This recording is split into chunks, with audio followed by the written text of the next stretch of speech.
Terima kasih Bu Kiki, semangat betul kayak siang ini. Terima kasih pimpinan. Assalamualaikum warahmatullahi wabarakatuh. Pak Menteri, Pak Sekjen, jajaran Kementerian KKP.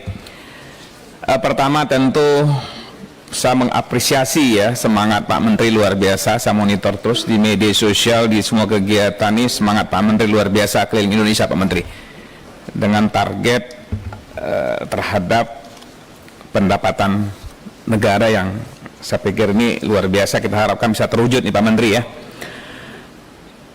Yang pertama tentu fraksi Partai Demokrat melihat potensi perikanan kita ini sangat besar, namun pemanfaatan tidak maksimal karena pertama tentu keterbatasan SDM dan anggaran ya, kurang dari 1% atau dari APBN kita Pak Menteri.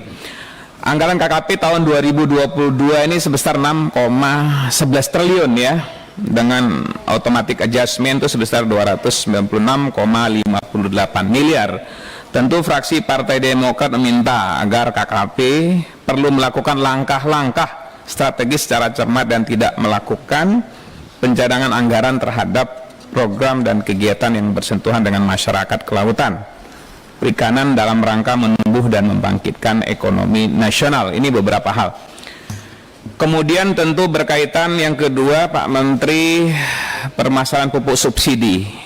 Tentu untuk pembudidaya perikanan ya, sebagaimana kita tahu bahwa saat ini tidak lagi menjadi bagian tupoksi dari Kementerian Pertanian ya. FPD tentu menanyakan sejauh mana KKP dan upaya KKP dalam menyiapkan data valid para pembudidaya calon penerima pupuk subsidi. Kemudian juga FPD juga mendorong agar KKP segera memproses usulan pupuk bersubsidi untuk pembudidayaan ikan tersebut secara cermat. Yang ketiga berkaitan pencurian ikan oleh kapal asing ya di perairan Natuna, masih terjadi Pak Menteri, biarpun dalam beberapa hal terakhir saya pikir banyak sangat berhasil dilakukan oleh Kementerian KKP terhadap penangkapan ya kapal-kapal ikan yang tentunya ini sangat merugikan daripada masyarakat. Kemudian yang berikutnya khusus buat Pak Dirjen Tangkap nih. Ini terus terang nih sama kayak Bu Kiki nih. Ini saya kritik Dirjen Tangkap ini. Saya terus terang ini 2 kali dengan Pak Dedi juga kita sudah mengunjungi pelabuhan Lampulo. Ini tolong diingat Pak Zaini. Kita berjanji berkali-kali, kemudian di ID kita berjanji sampai hari ini persoalan pengerukan, ini sekian ribu kapal-kapal nelayan ini nggak pernah tersentuh. Ini sudah berapa tahun. Artinya ketika kita berjanji ya saya pikir ditepati. Makanya waktu itu ada kapal keruk itu saya pikir juga itu dimaksimalkan juga. Jadi misalnya Kementerian KKP punya kapal keruk, mana menjadi prioritas pendangkalan TPI terus terang ini kalau kita lihat ke sana sangat menyedihkan Pak Menteri. Di satu sisi program Pak Menteri begitu semangat termasuk juga klaster udang faname, tapi di sisi lain nelayan yang betul membutuhkan lokasi-lokasi TPI yang hari ini sangat menyedihkan Pak Menteri. Itu Pak Zaini kan ikut dampingi kita Pak Zaini, tapi setiap saya tanya Pak Dirjen katanya nggak ada anggaran, dengan mudah menjawab tidak ada anggaran. Saya pikir ini kalau kita berjanji saya pikir kita bilang aja nggak ada, jadi masyarakat nggak berharap. Waktu itu Kang Dedi itu pimpin, ingat nggak Kang Dedi, kita ke Lampulo kita janji kan bahwa akan dibantu Kementerian KKP. Saya pikir nggak terlalu berat kok itu, asal kita serius. Tapi setiap saat Pak Jaya ini katanya nggak ada anggaran, dengan mudah dibilang tidak ada anggaran. Saya pikir ini harus clear. Kalau memang nggak ada anggaran pada saat kita kunjungan bilang aja nggak ada anggaran. Jadi sehingga masyarakat terus terang Pak Menteri itu ribuan nelayan itu. Saya setiap kesana dibilang nih kita ini tipu-tipu nih Komisi 4 nih. Jangan sampai kita datang tapi nggak pernah eksekusi. Saya tanya sama Pak Dirjen Tangkap, kata Pak Dirjen, waduh Pak Muslim kita emang nggak ada anggaran. Uang kita datang dengan Pak Dirjen, kita janji dengan mereka bikin acara. Ya saya pikir ini masukan nih Pak Menteri. Artinya beberapa pelabuhan besar di Aceh nggak banyak kok, hanya 2-3 yang kita sudah berjanji.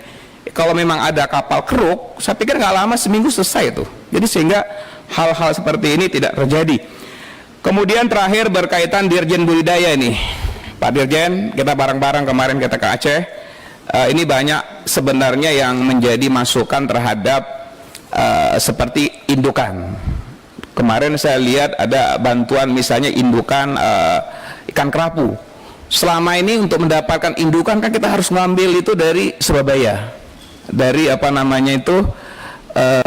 Jawa Timur ya, Situbondo. Saya berpikir nanti kalau wilayah Sumatera ini kita harapkan paling nggak ada di Medan. Jadi sehingga kosnya lebih besar ketimbang harga bibitnya, Pak Ketua. Ini perlu dipikirkan, bukan hanya mungkin untuk Sumatera, wilayah Jawa seperti itu. Jadi ketika, karena sangat dibutuhkan buat masyarakat. Saya, Pak Dirjen, kan bareng-bareng kita lihat, artinya kerapu ini sangat strategis dan sangat bernilai jual buat masyarakat. Mudah-mudahan ke depan indukan ini juga ada diperbantukan di beberapa titik, misalnya di Sumatera juga ada, di Kalimantan, di Sulawesi. Jadi tidak nanti ditumpuk di Pasuruan, akhirnya biaya pengiriman lebih mahal. Jadi sehingga nilai daripada masyarakat itu sangat kecil. Mungkin terakhir Pak Ketua, berkaitan dengan Dirjen Tangkap sudah, kemudian Dirjen Anggaran sudah, kemudian Aceh baru-baru ini kan sudah banjir Pak. Ada di beberapa kabupaten, juga berharap juga untuk kali ini ada bantuan ekskavator lah ya. Ini terus terang Pak Dirjen, ini mohon disupport karena permintaan masyarakat di sana, karena cukup parah kondisi di beberapa hal terkaitan dengan tambak-tambak udang masyarakat yang memang membutuhkan perhatian dari pemerintah. Ini beberapa hal Pak Ketua. Terima kasih. Assalamualaikum warahmatullahi wabarakatuh. Waalaikumsalam. Terima kasih Pak Muslim.